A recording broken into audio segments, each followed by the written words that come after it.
We're looking at in chapter 3 of the book of 1 Peter, and there's a section at the very end of chapter 3 that I want to save till next week because it's kind of an interesting and long-known section of Scripture, but I want to dig into it next week. But there's also another verse lying before that is it's talked about a lot, but I've been intrigued with the verses. I've kind of rethought it a little bit. So anyway, let's pick up where we left last week. We were in verse 10 and spent a lot of time with this quotation, whoever would love life and see good days, and we decided that's all of us. We all want to love life and see good days. And so he says, well, if you want to love life and see good days, you keep your tongue from evil, and you keep your lips from lying kind of speech, deceitful speech, and you turn away from evil and do good, and it says you seek peace and you pursue it. I think it was it last Wednesday night I told you that everything here I was in violation of because I was had an episode on Thursday afternoon before we here, and I was a bit angry with it and or bothered by it or whatever, and I don't know if it's resolved now or not, but at least they're not talking to me about it right now. But Greg caught me later in the week, Friday, and said, I got to know what you're talking about. so I told him, and so forth. But let's pick up in verse 13. And everything Peter's been writing about, as I've often said, it feels like some of the writers of the New Testament just end up giving a commentary on the Sermon on the Mount. It almost feels like the thesis statement of the New Testament in terms of how we live our lives is what Jesus says in the Sermon on the Mount. And it feels like that the writers end up just reinforcing that in real life practical situations. So he says in verse 13, who is going to harm you if you are eager to do good? But even if you should suffer for what is right, you are blessed. That doesn't sound right, does it? That sounds like, what they call them, oxymorons or something. Even if you suffer, that doesn't sound good. For what is right, you are blessed.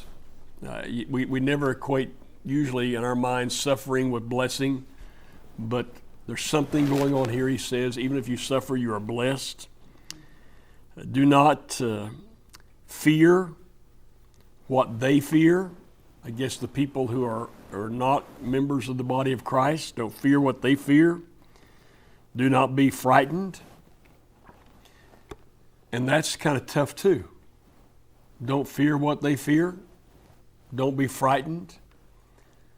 You may recall, I doubt that you would recall that far back, but it's been weeks and weeks ago that I said that the research is showing right now and the literature is showing right now that our time right now is likely the most frightening, fearful time of our lifetime. And young people, college-age students, are in particular plagued with fear and uneasiness. And so when you used to be able to staff a counseling center on a campus of a university with one primary counselor and a couple of helpers, you need many, many more counselors because these young people are coming and they're really mixed up, and what's mixing them up most of all is that they're just afraid.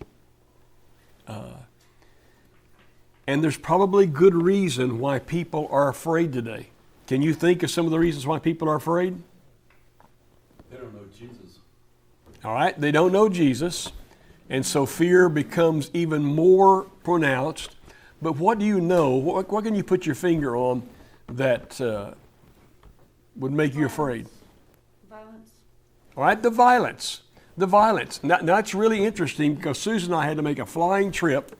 Maybe that's why I'm a little tired tonight, but we made a flying trip to Dallas on Monday. We left Edmond about 12:30 in the afternoon, 12:15.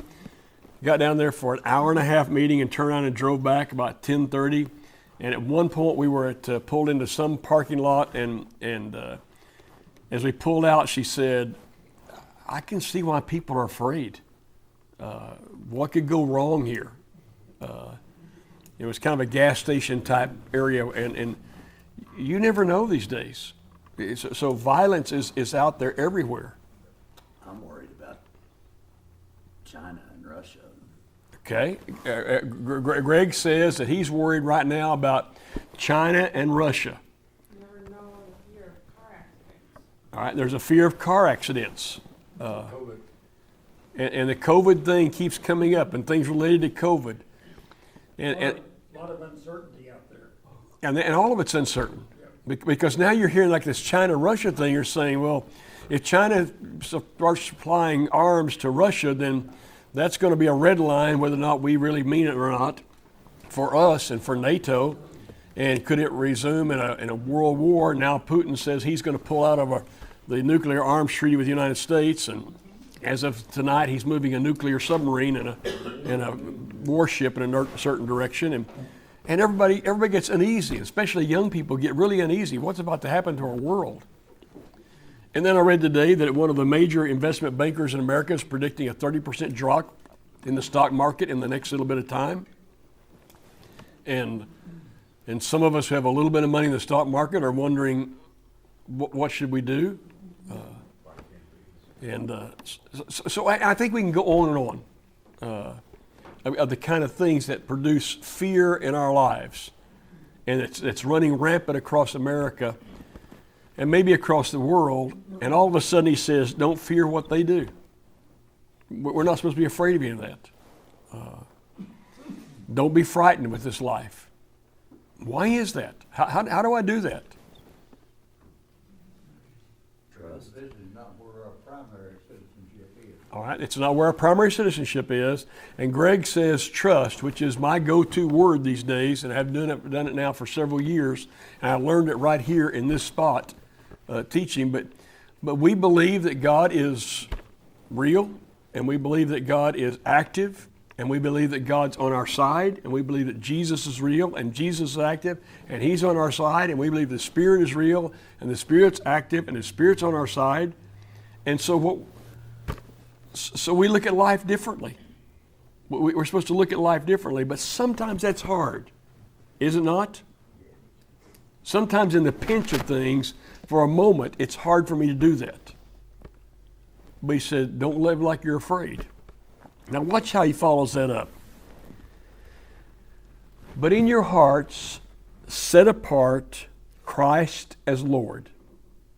In your heart, set apart Christ as Lord.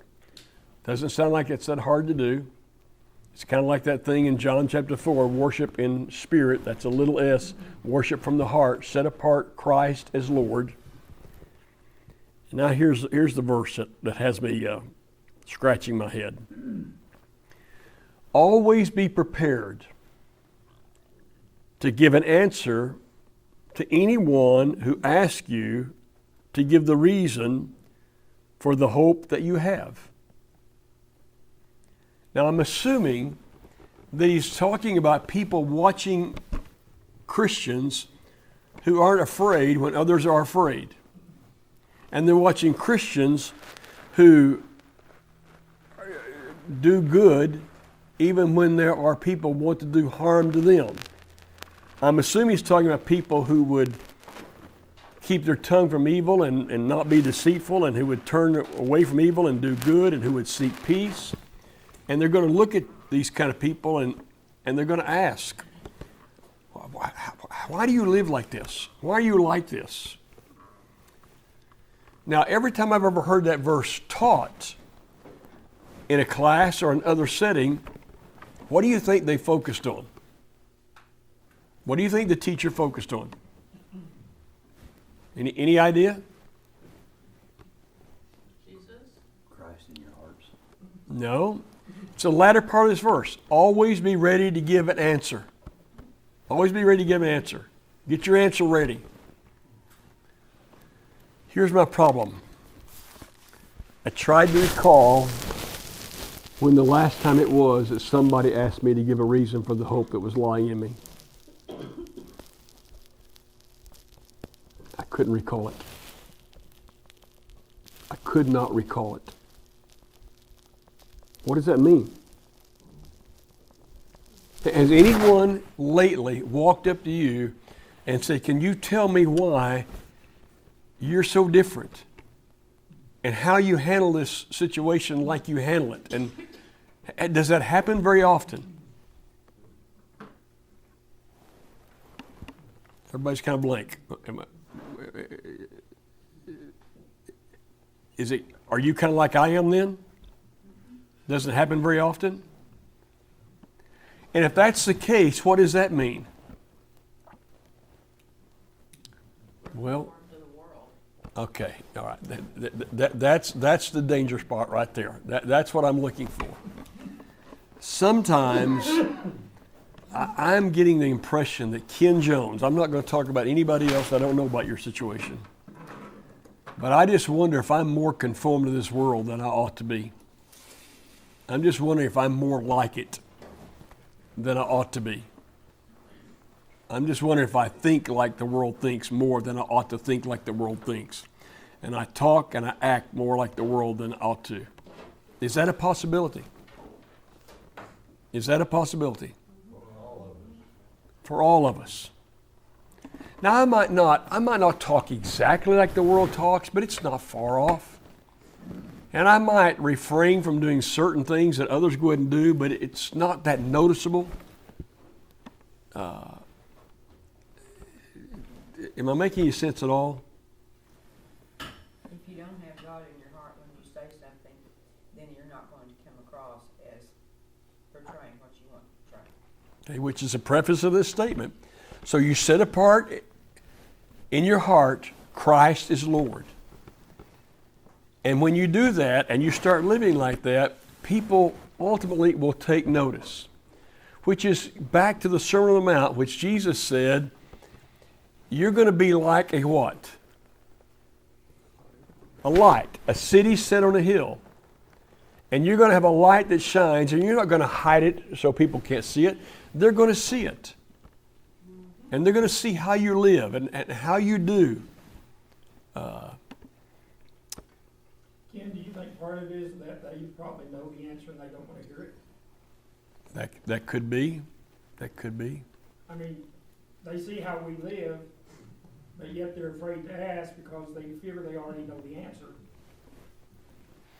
You know, I don't know what really happened at this Asbury University. I don't really know what happened, except they have chapel 3 times a week at 10 o'clock in the morning. And according to the president of our student body, a young lady that got up and said, I'm president of student body, we have it 3 times a week, every Monday, Wednesday, and Friday at 10 o'clock we gather, which I don't think is a bad chapel schedule. I mean, you got to be pretty creative to have chapel 5 days a week, which we try to do, but you got to be pretty creative to keep young people interested. It's kind of like me having all y'all to come to church 5 days a week. It's gonna. I'm not that creative to keep you interested. But apparently, just one young man got up and unintended, not scripted, and just told what Christ had done for him in his life, and it sparked something. And it's become so big that the university has said, we just can't keep it up. We don't have enough porta potties. We don't have enough facilities. We don't know. It's got to move simply. We can't keep it up. We got to figure other venues to make this happen. But it was sparked by one young man in one kind of statement. Incidentally, tonight's news, they have moved to a larger meeting area. Okay, I knew they were looking for one. In the same town. We're talking 50,000 people they had. And it was interesting to me. I had a guy in my office this week, and he doesn't attend the Church of Christ, but he said, I will forever be a believer and a follower of Jesus Christ. He said, when something happens to me, like what happened to me, I will never, ever change. He said, I'm not supposed to be alive. He said, if I was going to survive, my head would have never been able to move out of this position. Because my brother and I were going down a hill in a mountainous area in Colorado, and I didn't see the barbed wire, and it almost cut my head off, and it missed the jugular vein by a millimeter. And he said, my brother raced to the top of the hill and was hollering at people to call 911, get an ambulance, get an ambulance. And he said, the interesting thing is that a neighbor just a little, not even a quarter mile away, was having a problem. The ambulance was already there, and they came and they saved my life, and they came back and did all the skin grafting, all that kind of thing. And he said, you can't even tell it. I'm supposed to be dead, and I'm alive. And I believe it's because God was working in my life. And I will never, ever quit believing that and following him because of it. Isn't that interesting? Now, I don't know anybody more about that story. I just know he was telling me from his point of view why he was like he was and why he would never change in his mind. That he would never change because of what had happened to him. Don't we actually all believe that God loves all of us? Well, sure we do. Whether you go, what church you go to. Yeah. Yeah. God knows us. He knows what on the inside, Yeah. externally, but internally. And we'll see Sunday morning. In the Gospel of John, things are going to change. Things have been easy. Well, the lessons haven't been easy, but things have been easy for Jesus. They've been positive for Jesus. And now in John chapter 5, everything changes. And life will never be the same. And he'll be beaten with words and attitudes from this day forth. But what you'll see is that Jesus loves like nobody else. It's amazing what you're going to find Jesus doing in John chapter 5. My point is, I hope to be in a situation where someday people ask me more than just once in a while, why are you different? Why are you like you are?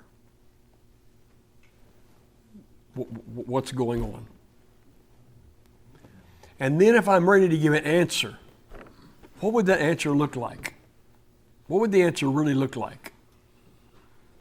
Now, can I tell you in the life that Susan and I have lived specific incidents where I think God acted without any question? And you've probably heard me tell the story that I can't tell without tears about when Jenny was a little bitty baby and went for a routine checkup, and the doctor said, you got to get to a children's hospital in Tulsa, and you got to get there fast because her head is too large. It's grown too much. The soft spot is not filling up, and she's got water on the brain.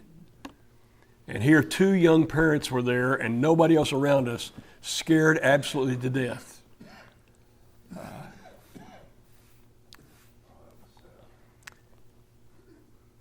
And the next morning, the doctor walked in and said, they're going to put shunts in the back of her head.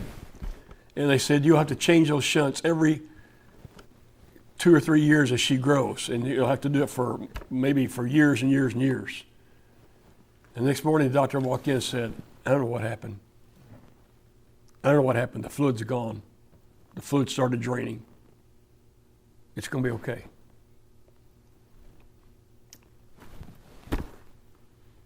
How'd that happen?